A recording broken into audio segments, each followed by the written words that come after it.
Hello, my fellow hunters. How is that title update treating you? For me, it's been a blast so far, with the Mizutsune and the Zoh Shia being the stars of this update.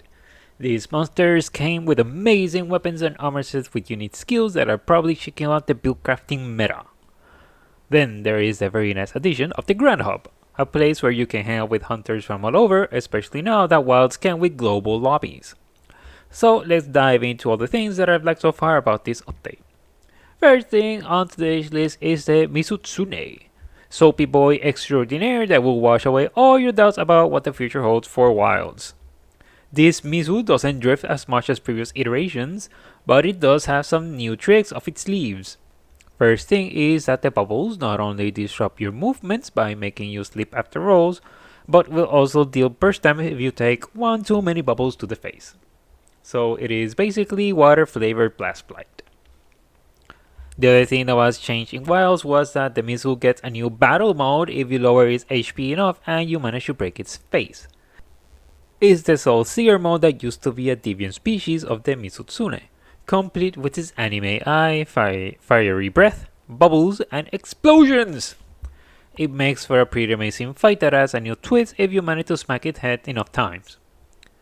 Its weapons and armor sets look very awesome, bringing along some new skills that might be of use for some builds in the future.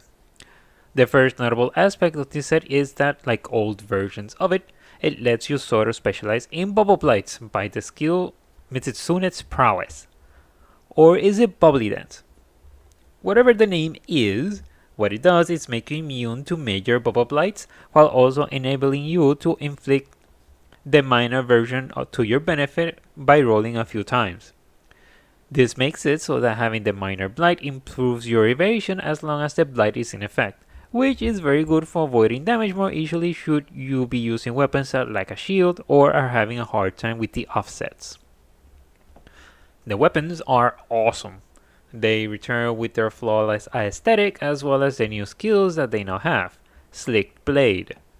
This skill increases your affinity by 9% if you are wet, so it's basically almost always on in the Scarlet Forest. It also increases your affinity by 21% if you are afflicted with Bubble Blight, with both of these stacking when the conditions are met, for a total of 30% affinity. So, Mizutsune's prowess combined with Slick Blade and Maximum Might gives you an easy 60% affinity while in the Scarlet Forest. I personally like this concept because it pretty much allows you to make a specialized armor set for that region that will make it somewhat easier to hunt most other monsters. That is, as long as they aren't immune to water element, which so happens to be the major monster for that region. I am wondering how long we will have to wait until Slick Blade becomes a decoration and how much we will have to farm to get it, so that we can reliably use it on as many monsters as possible. Next, we move on to big boy of this update, the Zoh Shia. This guy got a very nice upgrade after graduating from low rank, which makes sense with that hunter rank 50 requirement. Not only does it come beefier with more health, but it deals more damage.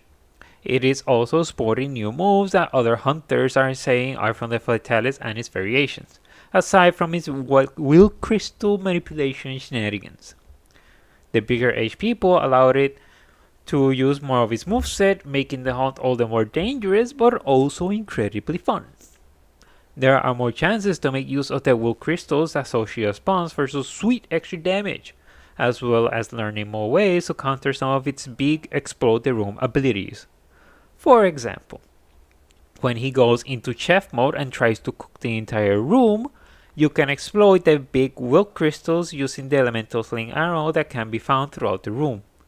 It severely limits the reach of its flames, making it very easy to avoid its damage. The flip side is that if you go all the way back to the room, to the very edges, you can also avoid the damage completely. No sling ammo required.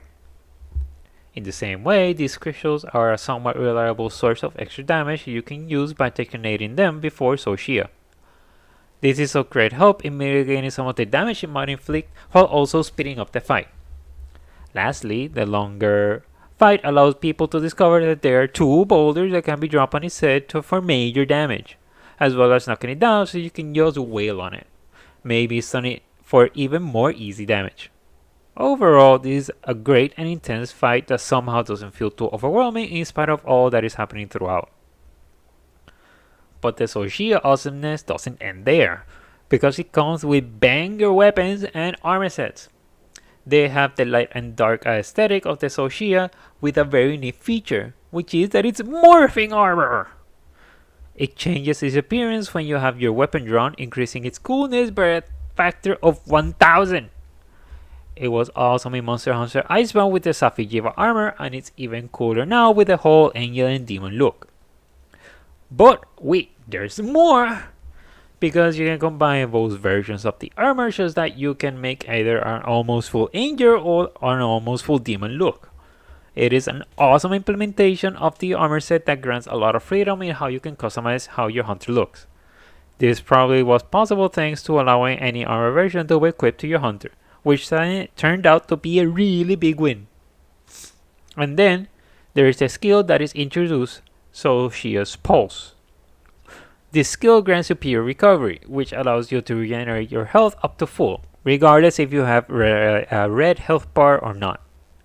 I haven't completed the armor set, so I don't know how quickly your health will regenerate, but on paper it is pretty good for hunters that make extensive use of their shields.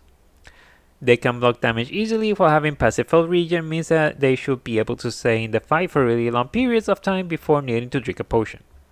The weapons are also incredible, with the hammer being the best design out of all of them. It's basically a brick!